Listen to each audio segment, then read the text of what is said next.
बीच में उपस्थित मध्य प्रदेश के यशस्वी मुख्यमंत्री परम आदरणीय शिवराज सिंह चौहान जी, परम आदरणीय शिव चौबे जी, आदरणीय महाराज जी, आदरणीय आलोक शर्मा जी, हजेला जी और यहाँ उपस्थित सभागार में उपस्थित सभी विशिष्ट जन, मैं बहुत बधाई दूंगा माननीय शिव चौबे जी को कि उन्होंने बहुत ही महत्वपूर्ण विषय पर इस कार्यशाला का आयोजन किया। माननीय मुख्यमंत्री जी को सुनना, मैं केवल 1 मिनट में अपनी बात पूरी करूंगा और ये मेरे मन के उद्गार हैं, मैं अतिथि के रूप में नहीं बोल रहा।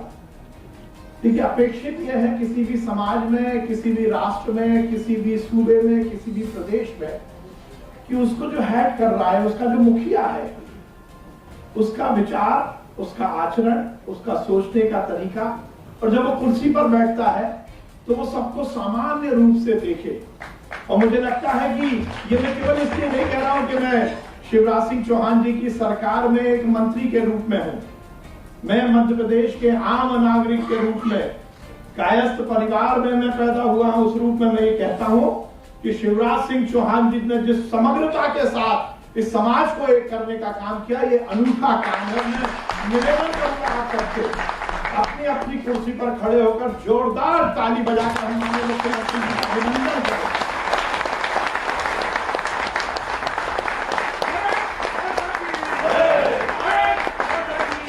देखिए, इस लोकतंत्र में जब हर 5 साल में चुनाव आते हैं तो चुनाव की गणित में जब राजनीतिक दल बात करते हैं तो वो वोटर लिस्ट की संख्या गिनते हैं, वो गिनते हैं कि राजनीतिक मुद्दे क्या कुछ होंगे। परंतु एक मुख्यमंत्री ऐसा हुआ, हो सकता है ये चाहते तो ये केवल अपने वर्ग के बारे में विचार करते, पर देश में एक आजादी के बाद मुख्यमंत्री हुआ जिन्होंने यदि अनुसूचित जाति जनजाति के भाई बहनों की फिक्र की, जो करना बहुत जरूरी था, यदि एक मुख्यमंत्री ने पिछड़ा वर्ग के लोगों की चिंता की, जो करना बहुत जरूरी था, तो उस मुख्यमंत्री ने सामान्य वर्ग के लोगों की भी चिंता की, क्योंकि वो करना भी बहुत जरूरी है। और इसलिए मैं ये कहना चाहता हूं मध्य प्रदेश के आम नागरिक के नाते कि निश्चित रूप से मध्य प्रदेश की सरकार ने शिवराज सिंह चौहान जी के नेतृत्व में समरसता के समाज के निर्माण की बात की है। माननीय मुख्यमंत्री जी, मैं हर समय आपके बारे में कहता हूं, नजर नजर में उतरना कमाल होता है, नजर नजर में उतरना कमाल होता है, नफस नफस में बिखरना कमाल होता है, बुलंदी पर पहुंचना कमाल नहीं, बुलंदी पर ठहरना कमाल हो।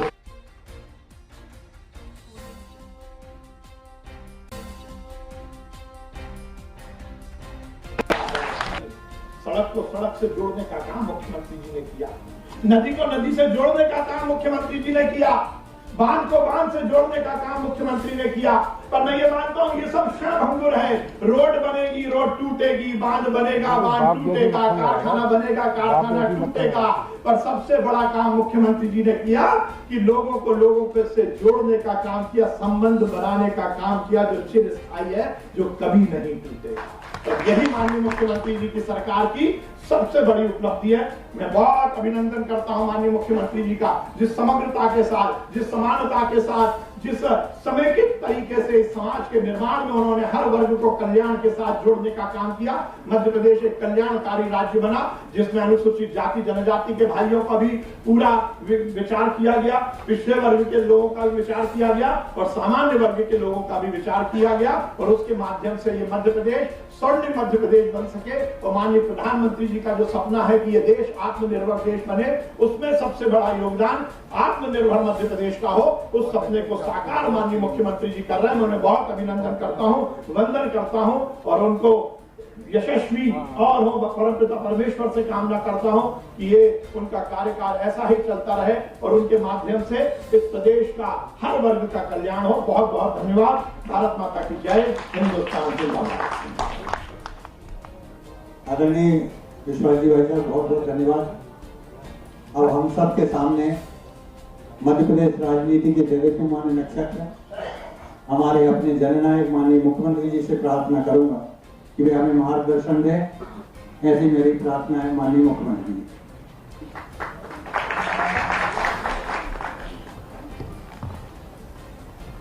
सामान्य वर्ग कल्याण आयोग के अध्यक्ष आदरणीय भाई शिव कुमार चौबे जी, मेरी सरकार में बहुत यशस्वी और कल्पनाशील मस्तिष्क के धनी चिकित्सा शिक्षा मंत्री मेरे अनुज विश्वास कैलाश सारंग जी को संवर्धन बोर्ड के अध्यक्ष परम श्रद्धेय पूज्य स्वामी अखिलेश्वरानंद जी, भोपाल के मेयर रहे हमारे वरिष्ठ नेता आदरणीय आलोक शर्मा जी, विभिन्न जिलों से पधारे हुए चौबे जी मुझे बता रहे थे कि मंडला को छोड़ के सभी जिलों का प्रतिनिधित्व यहाँ पे है। हमारे सामान्य वर्ग के कल्याण के चिंतन के लिए इकट्ठे हुए मेरे सभी वरिष्ठ जन, जिनका अपना अपना बौद्धिक क्षेत्र में और समाज में स्थान है, ऐसे हमारे प्रिय बहनों और भाइयों, दोनों हाथ जोड़ के मैं आप सबको प्रणाम करता हूँ। आप सबको अद्भुत देश है हमारा, 5000 साल से ज्यादा तो ज्ञात इतिहास है हमारा, ज्ञात इतिहास। लेकिन इसके पहले अगर हम और पहले जाएं तो यही कहना पड़ेगा कि ना आदि है और ना अंत है।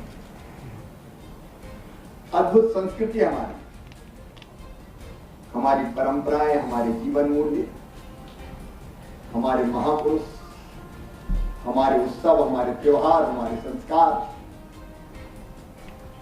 कई बार मेरा रोम रोम पुलकित हो जाता है जब अपनी सनातन संस्कृति की तरफ मैं देखता हूं। दुनिया ने तो द्वितीय विश्व युद्ध के बाद संयुक्त राष्ट्र संघ बनाया, लेकिन हमारे ऋषियों ने हजारों साल पहले कह दिया, अयम निजम परावेत्ति गणना लघु चेतसाम उदार चरिता नाम तो वसुधैव कुटुंबकम। सारी दुनिया एक परिवार के हजारों साल पहले भारत ने कहा। हर विचार का सम्मान करने वाला भारत। एकम सत विप्रा बहुधा वदंती। हमारे यहाँ सूली पर नहीं चढ़ाया गया किसी को मेरी बात नहीं मानना तो मर। तो कितनी अद्भुत कल्पना है। आज समय की सीमा है, मुझे उत्तराखंड शपथ ग्रहण समारोह पर पहुंचना है, लेकिन आप ये कल्पना देखिए, मैं साकार को मानता हूं, भगवान की आरती उतार रहा हूं, पूजा कर रहा हूं, कोई सीताराम, कोई राधे कृष्ण, तो गौरी शंकर की पूजा कर रहे हैं, मां काली को पूज रहे हैं, अलग अलग मान्यताएं। ठीक है, साकार को मानिए, लेकिन हमारे यहाँ ऐसे विचारक हुए जिन्होंने कहा भगवान मूर्ति में कैसे जा सकता है, वो तो सृष्टि के कण कण में विराजमान है। ये बात भी सही है, आप निराकार को मानिए। लेकिन ऐसे भी अपने यहाँ महर्षि हुए जिनको महर्षि का दर्जा दिया गया। एक चारवाक आए थे, आपको पता होगा, उनका वो श्लोक बड़ा प्रसिद्ध है, यावत जीवेत सुखम जीवेत ऋणम कृत्वा घृतम पीवेत भस्मीभूतस्य देहस्य पुनर्जन्म कुतो। अगर और कोई देश में कहता तो सलीब पे लटका दिया जाता है, फांसी पे चढ़ा दिया जाता है, लेकिन हमारे आचार्यों का नहीं है। एक विचार तो दिया है, इसलिए इसको भी महर्षि का दर्जा देते। ये देश से भारत कल्पना कर सकता है। और सनातन संस्कृति के ध्वजवाहक आप आज यहाँ एकत्रित हैं। मैं अपने ये संकल्प व्यक्त करने आया हूं, सामाजिक न्याय, लेकिन सामाजिक समरसता के साथ, किसी के साथ अन्याय नहीं। जब भी मैं बोला हर दिन मैंने यही कहा, सामाजिक न्याय लेकिन सामाजिक समरसता के साथ।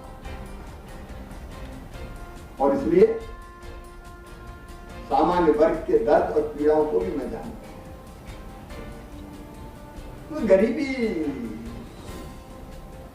जाति देख के नहीं आती, और इसलिए हमने अभी नहीं, पहले सामान्य वर्ग कल्याण आयोग बनाया था, जिसने अनेकों अनुशंसाएं की थी, और उन अनुशंसाओं के आधार पर बालेंद्र शुक्ला जी उस समय अध्यक्ष हुआ करते थे।